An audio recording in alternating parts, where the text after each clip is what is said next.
महानगर पालिका के कर्मचारी बता रहे हैं कि यहाँ की जो आदरणीय विधायिका हैं गीता जैन जी, वो हमको प्रेशर करती हैं, हमको गालियां देती हैं। उस गुस्से में आके कुछ बाउंसर जाके दारू पीते हैं और सारे अधिकारी गाली देते हैं।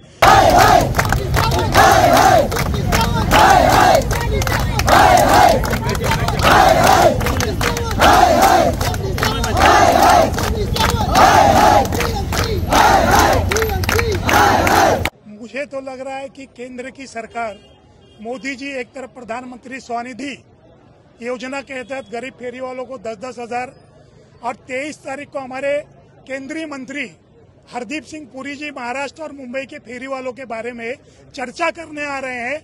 मुझे महाराष्ट्र सरकार से विनती है कि अगर ऐसा कोई विधायक कहता है कि मैं गरीब फेरी वालों को, अच्छा आप लोगों को एक चीज अगर जानकारी हो अपने वीडियो में देख लीजिए।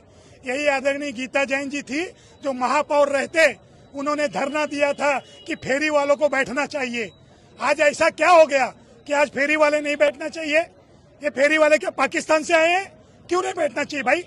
आपने बोला सबूत दो, हमने सारे पेपर जमा किए महानगर पालिका में, तो आप क्यों, आपकी दादागिरी क्यों? आप हाई कोर्ट से पढ़े हैं, आप सुप्रीम कोर्ट से पढ़े हैं, आप राज्यसभा लोकसभा राष्ट्रपति का बिल पास हुआ है 1/5 2014 के पहले के फेरी वाले पात्र हुए।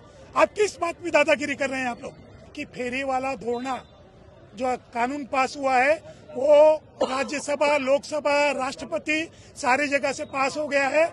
विधानसभा में आप कुछ विषय उठाने के आपको राइट्स ही नहीं है, और अगर है आप उठाते रहिए, क्योंकि सारे केंद्र सरकार ने वो मुद्दा टाउन वेंडिंग कमेटी को दिया है।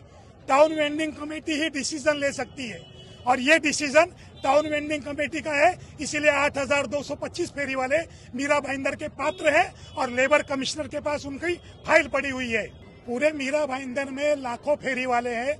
और मैं तो बोलता हूँ कि आपको एक चीज और बता दूं, सुप्रीम कोर्ट का जो आदेश है और जो कानून पास हुआ उसके तहत शहर की आबादी का 2.5% फेरी वाला बैठना चाहिए।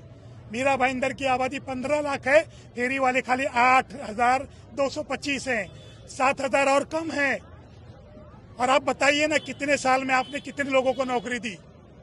अगर हम स्वयं रोजगार कर रहे हैं, हम अपना धंधा कर रहे हैं, किसी की चोरी चमारी नहीं कर रहे हैं, और जिस सोसाइटी के बाहर हम धंधा करते हैं उस सोसाइटी के लोग चैन की नींद सोते हैं कि फेरी वाला बैठा हमको सुरक्षित है। मैं बता रहा हूँ कि 9 तारीख से लोग यहाँ बैठे हैं। 8 तारीख को जब माननीय मुख्यमंत्री एकनाथ शिंदे जी के बाला साहेब ठाकरे भवन में गए थे, वहाँ पर उनके सचिव मिलिंद पाटिल जी ने फोन करके यहाँ सब सारे कानून की जानकारी दी थी।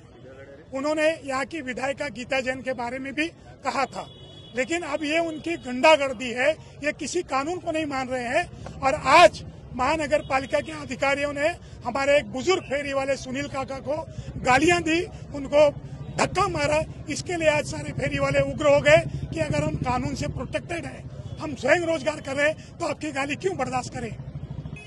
कल अभी हमारे यहाँ के आदरणीय नया नगर पुलिस स्टेशन के कोरे साहब ने कहा कि देखो आप लोग यहाँ पे धरना प्रदर्शन मत करो, आप कल आइए, जहाँ पर आपकी मीटिंग हुई थी आदरणीय सुपे साहब के पास, उनके पास मीटिंग कीजिए। कमिश्नर साहब संजय काटकर जी से मीटिंग कीजिए। मारुति गायकवाड़ जी इस समय सोमवार तक छुट्टी पे हैं। अब बताइए कोई अधिकारी अगर छुट्टी पे है तो यहाँ 400 लोग भूखे मरे? एक परिवार के पीछे 5 लोग हैं, 4-5 20। कोई अधिकारी छुट्टी पे जाता है तो 2,000 लोग भूखे मरेंगे। ये हमने 2017 में भी दिया था, ये हमने आज भी दिया, 2023 में दिया है।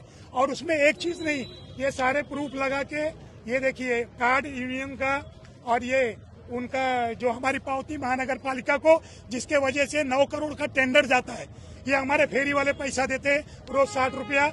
इसके बाद ये देखिए सारी पावती और ये सारे, ये देखिए ये सारे ऑर्डर्स, ये यहाँ के जो पावती के टेंडर थे वो भी नगर सेवक हैं यहाँ के, उन्होंने लिख के दिया है कि इन लोगों को हम पावती देते हैं। और ये ऑर्डर सारे ये हमने आज भी दिया है। इसके बाद ये सिर्फ और सिर्फ गुंडागर्दी के बल पे। लेकिन किसकी गुंडागर्दी है? क्यों नहीं बैठने दिया जा रहा? जैसा मुझे महानगर पालिका के कर्मचारी बता रहे हैं कि यहाँ की जो आदरणीय विधायिका हैं गीता जैन जी, वो हमको प्रेशर करती हैं, हमको गालियां देती हैं। उस गुस्से में आके कुछ बाउंसर जाके दारू पीते हैं और सारे अधिकारी गाली देते हैं।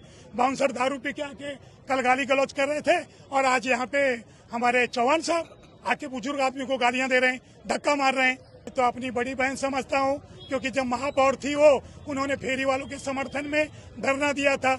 अब उसके पीछे उनकी क्या राजनीति है, किससे उनकी दुश्मनी है, मुझे नहीं लगता। और इस मीरा भाईंदर में विधानसभा में कोई बाहर से नहीं आया है। निश्चित तौर पर जो हमारे पेट की बात नहीं सुनेगा उसको हम ठप्पे से सुनाएंगे। और जब सुनाएंगे, मैं आपको उदाहरण दे रहा हूँ, आज तक विधायक नहीं बन पाए माननीय अभिराम सिंह, सांताक्रूज विधानसभा से विधायक थे, हम लोगों पे लाठियां चलवाई झुनका भाकर को लेके, तब से लेके आज तक वो विधायक नहीं बन पाए। माननीय कृपाशंकर सिंह जी फेरी वालों की बात नहीं सुने, रात को 4 बजे B10 पे कुकड़ुक्कू मोर्चा उनके घर गया था, आज तक विधायक नहीं बन पाए हैं। तो मैं गरीबों की हाय मत लीजिए, आपको बड़ी बहन बोला हूँ, मेरी विनंती है कि गरीबों की बात सुनिए। लीगल है, ये किसी को हफ्ता नहीं देते, इलीगल काम नहीं करते, अपना आशीर्वाद इनको भी दीजिए जैसे अवैध दुकान वालों को दिया गया है। मेरी विनंती है कि ये भी आपके बच्चे हैं, आपके भाई हैं, आपके ही वोटर हैं, आपके मतदार संघ के हैं। कि यहाँ की विधायिका बड़ी बहन है मेरी, मैं फिर उनसे विनंती कर रहा हूँ आप लोगों के माध्यम से कि सब कुछ करो, किसी के पेट को भूखा मत सुलाओ। ये मेरी आपसे बहन हाथ जोड़ के विनंती है, बस इससे ज्यादा मैं कुछ नहीं बोलूँगा।